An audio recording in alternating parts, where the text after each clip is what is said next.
Bonjour à tous, mon nom est David Henry, je suis le directeur de l'Association des services de réhabilitation sociale du Québec. Je vais juste prendre 2 minutes avant pour vous présenter l'association parce qu'on est très peu connu en dehors du réseau correctionnel dans le fond. L'association, la SRSQ, donc, regroupe 65 organismes communautaires qui donnent des services aux personnes judiciarisées à travers le Québec. Presque tous les organismes communautaires, en fait, qui offrent des services aux personnes judiciarisées sont membres de l'association. Vous retrouvez parmi ces 65 organismes membres, à peu près la moitié sont des maisons de transition. L'autre partie du membership de l'association, ce sont des organismes qui peuvent travailler en employabilité, en toxicomanie, en délinquance sexuelle, qui peuvent offrir des services aux proches des personnes incarcérées, qui travaillent aussi en justice réparatrice, qui travaillent en défense des droits des personnes incarcérées. Donc tous ces organismes-là se regroupent au sein de l'association. Ces 65 organismes donnent des services à plus de 35 000 personnes par année. 35 000 personnes par année au Québec, c'est énorme. Pourquoi ce chiffre est énorme? En fait, parce que tous les programmes de travaux compensatoires sont aussi membres de l'association, ce qui arrive à ce chiffre-là. L'association a 5 grands rôles, 5 grandes fonctions, un rôle d'information, de communication, de liaison entre les membres, entre les organismes membres, mais aussi avec les différents partenaires, et également avec les médias. Représentation et négociation, l'association représente ces 65 organismes à différents paliers de gouvernement, provincial, fédéral et éventuellement municipal, mais c'est beaucoup plus rare. Un service très important, c'est le service de formation.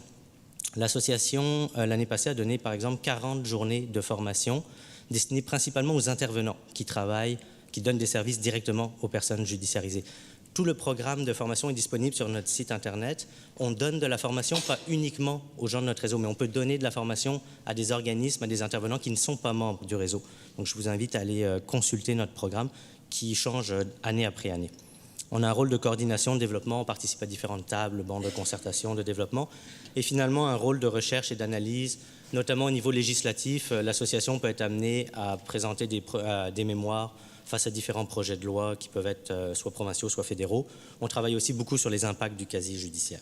Donc, je vous invite à consulter notre site Internet, vous abonner gratuitement à notre revue qui s'appelle Porte ouverte. Si vous êtes intéressé à la criminalité, à la criminologie, à la délinquance, vous pouvez recevoir la version électronique à chaque parution, juste en laissant votre adresse courriel. Je prends 30 secondes pour vous parler d'une initiative qui s'appelle le Cabaret de la Seconde Chance. On a tenu la 3e édition du Cabaret de la Seconde Chance le 13 octobre dernier au Jésus. Le cabaret, c'est un show qu'on organise depuis donc maintenant 3 ans, où on mélange des artistes professionnels qui viennent donner de leur temps.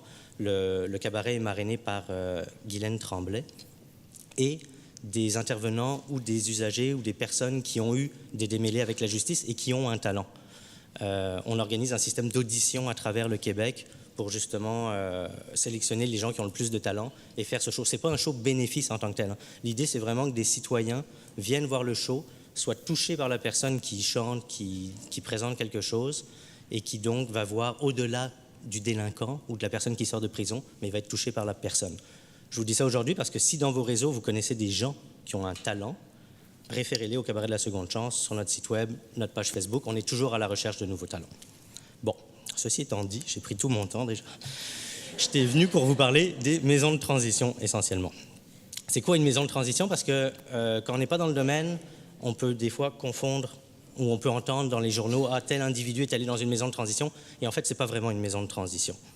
Donc, les maisons de transition accueillent une clientèle provenance des services correctionnels ou des services fédéraux, du service correctionnel du Canada, donc des sentences de moins de 2 ans ou des sentences de plus de 2 ans. Il y a 3 types de maisons de transition au Québec, les CRC, les CHC, les CCC. C'est les seuls types de maisons de transition qui peuvent exister.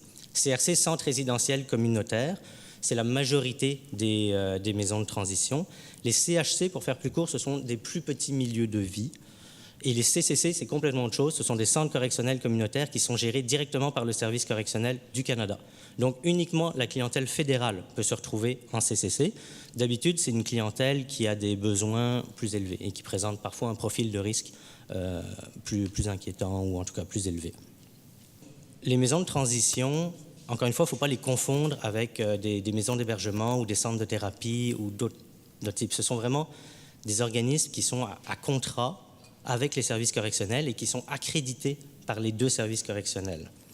L'objectif des maisons de transition est de permettre donc aux personnes judiciarisées de réintégrer la communauté graduellement. Souvent, ce sont des gens qui sont en libération conditionnelle qui vont se retrouver en maison de transition. La maison de transition va leur permettre de combler leurs besoins de base, donc l'hébergement, la nourriture, etc. Et ils entreprennent alors leur démarche de réinsertion, de réintégration sociale dans la communauté, la recherche d'un emploi, la recherche d'un logement, le retour aux études et de développement personnel.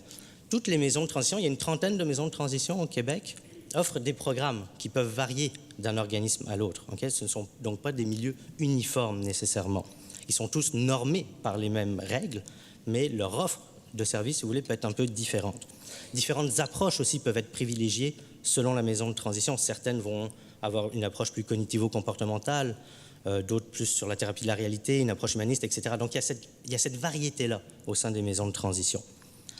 Toutes les maisons de transition, en fait les CRC, CHC, qui sont la majorité des maisons de transition, sont des organismes à but non lucratif, gérés par des conseils d'administration bénévoles. La plupart des maisons de transition sont mixtes, c'est-à-dire qu'ils accueillent une clientèle sous juridiction fédérale et provinciale. Les deux sont mélangés au sein de la maison. Il existe 2 maisons de transition pour femmes, une à Montréal et une autre à Québec. Quelque chose qui est fondamental de comprendre pour le fonctionnement des maisons de transition, des CRC, CHC, c'est le droit de refus. Les maisons de transition sélectionnent leurs candidats. D'accord? Donc, ils vont voir le profil de la personne qui a obtenu sa libération conditionnelle et vont accepter ou refuser la personne en fonction de critères qui leur sont propres, en fonction de leur capacité à pouvoir offrir un service adéquat et ultimement aussi à pouvoir protéger leur communauté. Comme je vous l'ai dit, les maisons de transition sont accréditées par les 2 services correctionnels et évidemment, les maisons de transition fonctionnent donc avec un cadre légal que Nancy vous a expliqué et doivent respecter le cadre légal. Donc, c'est toujours un dosage entre le contrôle des mesures légales et l'accompagnement, l'aide qui est apportée aussi aux résidents. Pour vous donner une idée du nombre de maisons de transition, du nombre de places, donc je disais, il y a 38 points de service de maisons de transition au Québec, 26 sont mixtes, 11 fédérales, 1 provinciale. Combien il y a de lits? Okay? Donc, ça représente pour les places fédérales 512 places à travers le Québec pour les hommes, 20 places pour les femmes. Au niveau provincial, 341,49, parce qu'il y a des 0,49 résidents dans les maisons de transition. Il y a des moitiés de lits, mais ça, c'est des calculs avec les services correctionnels du Québec. C'est joyeux. Puis, il y a 27 places pour les femmes. Ça, ce que ça veut dire, ces chiffres-là, si vous regardez l'ensemble, hein, il faut bien comprendre que donc, l'ensemble des personnes qui sont incarcérées ou qui sont judiciarisées n'iront pas en maison de transition. Par contre, puisque vous avez quoi, plus ou moins 45 000, 46 000 entrées-sorties en détention provinciale par année. La moyenne des sentences d'incarcération, c'est 3 mois à peu près. Au niveau fédéral, vous avez à peu près 5 000 détenus dans les pénitenciers fédéraux québécois. Donc c'est une minorité, vous comprenez bien, qui vont éventuellement aller en maison de transition. Sauf que si vous prenez les personnes qui obtiennent une libération conditionnelle, une très grande majorité des personnes qui obtiennent une libération conditionnelle vont séjourner en maison de transition.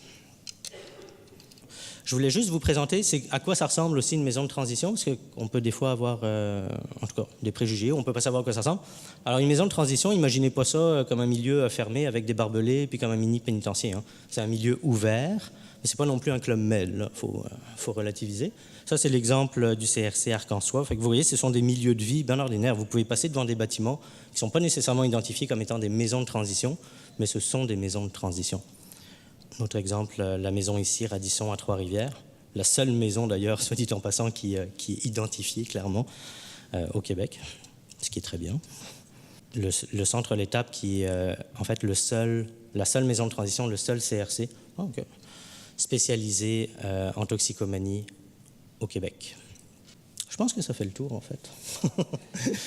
En fait, mon but, ce n'était pas de rentrer dans le détail vraiment d'une maison de transition, mais c'est de vous expliquer en gros. Puis, ce qui est important pour moi, c'est que vous fassiez la distinction entre ce qui est une maison de transition et ce qui ne l'est pas. Des fois, on a dans les médias, on va dire « telle personne est allée dans une maison de transition ». En fait, c'est un centre d'hébergement ou c'est quelque chose de transitoire. Ce n'est pas une maison de transition. Les maisons de transition sont vraiment accréditées et normées par les 2 services correctionnels. C'est bien important de comprendre ça. Je vous remercie, puis si vous avez des questions, n'hésitez pas.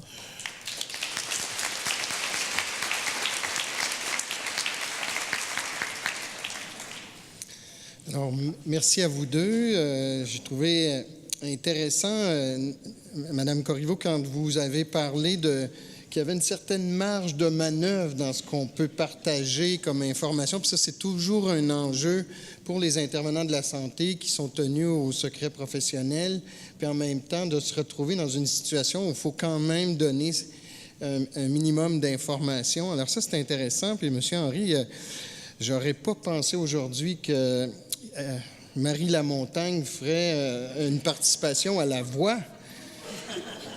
Alors, j'ai trouvé intéressant cette approche-là quand même, mais on voit que les maisons de transition qui ont une base communautaire peuvent amener à faire de ce type d'intervention, puis de voir aussi, de susciter le côté artistique des personnes dans un processus de réadaptation est intéressant. Et je mentionne aussi que l'Association pour la promotion de la santé des usagers de drogue du Québec produit ou fait un concours de dessins et de slogans sur les ITSS et qui va être diffusé dans un agenda à partir du 1er janvier. Ça fait déjà quelques années que ça se fait. Avant, c'était la ITQ qui faisait ça.